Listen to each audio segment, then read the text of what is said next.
हाँ तो बच्चों आज मैं स्टार्ट कर रहा हूँ केमिस्ट्री आपके लिए रिकॉर्ड करके लेक्चर। तो इसको समझना और एक एक पॉइंट को मैं समझाऊंगा। अगर ना समझ में आए तो आप कमेंट सेक्शन में लिख के मुझे पूछना बच्चों। तो फर्स्ट चैप्टर केमिस्ट्री का स्टार्ट करेंगे, solution and colligative property.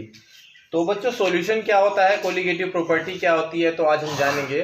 First of all हम सॉल्यूशन देखते हैं। सॉल्यूशन क्या होता है? It is a mixture of homogeneous of solute and solvent are mixed to each other and not possible to separate them after dissolution and their property is same throughout the solution। बच्चों अब इसमें समझने वाली बात क्या है कि जो मिक्सचर ऑफ होमोजीनियस मीन्स बच्चा जो कंसंट्रेशन होगी वो सेम होने चाहिए थ्रू आउट द सॉल्यूशन।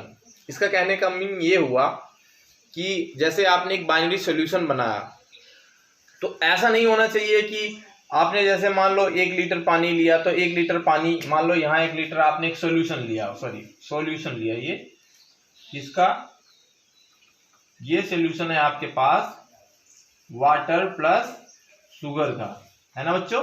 अब होमोजीनियस मिक्सचर मीन्स क्या होता है? मिक्सचर ऑफ होमोजीनियस या होमोजीनियस मिक्सचर मीन्स क्या हुआ? जैसे आपने स्टडी किया कि इस पूरे सॉल्यूशन की प्रॉपर्टी, इधर जो property means physical and chemical property जो होगी, और वो भी वही प्रॉपर्टी इस आधे बीकर के ऊपर होनी चाहिए। ऐसा नहीं होना चाहिए कि सब्सटेंस के साथ जो प्रॉपर्टी हो वो चेंज होती रहे। तो ऐसे मिक्सचर को हम होमोजीनियस सॉल्यूशन कहते हैं। समझ में आई बात? कि उसकी जो प्रॉपर्टी रहे वो सेम रहे, ना कि सॉल्यूशन को धीरे धीरे घटने, जैसे सॉल्यूशन को घटते जाए या बढ़ते जाए तो उसकी प्रॉपर्टी घटती बढ़ती जाए, ऐसा नहीं हो सकता। जो प्रॉपर्टी नीचे होगी वही प्रॉपर्टी, ऐसे आप समझो एक कोको कोला की बोतल लो तो कोको कोला को जब आप देखोगे नीचे आधी बोतल पे जो प्रॉपर्टी होगी, जो गैस जितनी कार्बन डाइऑक्साइड जितनी गैस घुली होगी उतनी गैस उसके ऊपर भी घुली होगी। इसका मीन ये हुआ कि उसकी जो प्रॉपर्टी है वो सेम है पूरे बोतल के अंदर। तो यही मीन हुआ होमोजीनियस मिक्सचर का। बच्चों दूसरा पॉइंट सॉल्यूट और सॉल्वेंट, इसको मैं अभी आगे समझाता हूं। Mix to each other and, अगर आप बताओ चीनी पानी को घोल दोगे तो क्या ऐसा पॉसिबल है चीनी को फिर अलग कर लो और पानी को अलग कर लो नॉर्मल कंडीशन में, नॉर्मल टेम्परेचर एंड प्रेशर में? ऐसा नहीं पॉसिबल है ना बच्चों। तो इसलिए उसको पॉसिबल नहीं है, not possible to separate each other.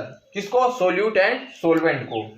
And their property same throughout the solution, ये पहले बता दिया मैंने, जिसकी प्रॉपर्टी सेम रहेगी throughout the solution.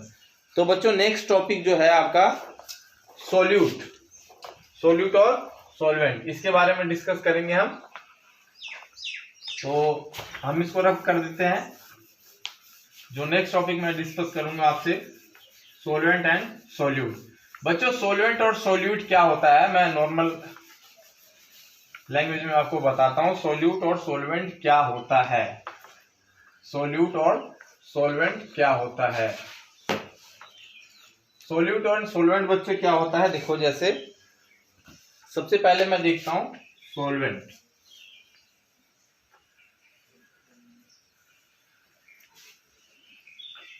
It is a present in large amount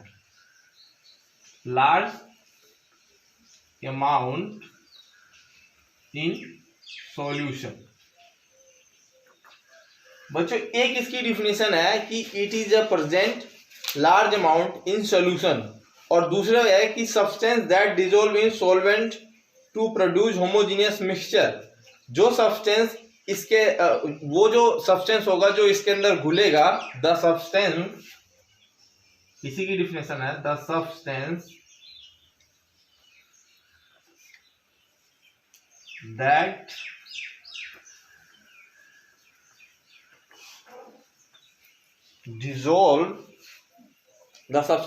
dissolve in a solvent to produce homogeneous mixture, the substance that dissolve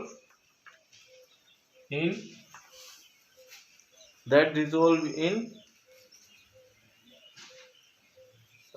cut मारना पड़ेगा, एक कट मार के आगे ऐड करना पड़ेगा। ओके बच्चों, तो ये डिफिनीशन मैं दोबारा से आपको समझाता हूं।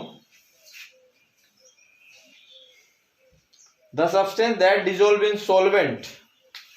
ओके बच्चों, इसका एक और डिफिनेशन है, the substance that dissolve in solvent, the substance that dissolve in a solvent to produce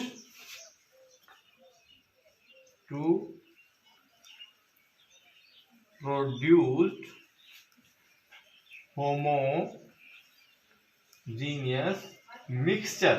वही बात हुई बच्चों, होमोजेनियस मिक्सचर पहले से बताया। तो सॉल्वेंट क्या होता है, सॉल्वेंट के बारे में समझ लो। It is a present in large amount of in a solution. Present in a large amount में, जैसे आपने चीनी पानी का एक घोल लिया तो उसमें देखोगे पानी आप ज्यादा रखोगे, 1 लीटर के करीब रखोगे, तो पानी ज्यादा हुआ और चीनी आपने मान लो 100 ग्राम, 200 ग्राम, 300 ग्राम, 400 ग्राम, 500 ग्राम, मतलब 1 लीटर से कम होना चाहिए। जैसे 1 लीटर में मीन्स 1000 किलोग्राम हुआ, 1 लीटर बराबर 1000 लीटर, 1000 मिलीलीटर। तो जो उसके रेफरेंस में जो उसका अमाउंट है चीनी का वो कम होना चाहिए। जब तक वो कम रहेगा तब तक वो सोल्यूट बोलेंगे। तो सोलवेंट जनरली ये माना जाता है कि सोलवेंट जो सॉल्यूशन में प्रेजेंट होगा वो लार्ज अमाउंट में प्रेजेंट होगा। तो दूसरी डिफिनेशन आपके सामने है सोल्यूट की। सोल्यूट बच्चे कम अमाउंट में प्रेजेंट होगा। It is present in solution is less amount। इसका अमाउंट जो होगा बच्चों वो कम होगा सोल्यूट का। तो सोल्यूट का अमाउंट कम प्रेजेंट होगा, तो ये होता है सोल्यूट और सोलवेंट। और सोल्यूट में क्या होता है, substance that dissolve in solvent to produce homogeneous solution. जैसे आपने देखा कि पहले बताया कि the substance that solute dissolve in solution that produce homogeneous mixture. तो ऐसे इसमें भी सेम ही है। तो इसके अंदर आपने सोल्यूट और सॉल्वेंट को समझ लिया। सोल्यूट कम अमाउंट में होगा, सॉल्वेंट ज्यादा अमाउंट में होगा। तो अगर कोई मिक्सचर तैयार करेंगे जैसे चीनी पानी वाला, तो उसमें जो चीनी होगा वो सोल्यूट होगा। मान लो, ये समझ लो एक मिक्सचर है या सॉल्यूशन है। सॉल्यूशन है, सॉल्यूशन किसका है, water plus sugar. Sugar less है, मान लो ये 5 लीटर है और चीनी कितनी है 1 kg। तो ये क्या हुआ, सॉल्वेंट, और ये क्या हुआ, सोल्यूट। ओके बच्चों, तो समझ में आया कि नहीं समझ में आया कि सोल्यूट क्या होता है और सॉल्वेंट क्या होता है। ओके, मैं इसको रफ करता हूं, आगे चलता हूं आप लोगों के लिए।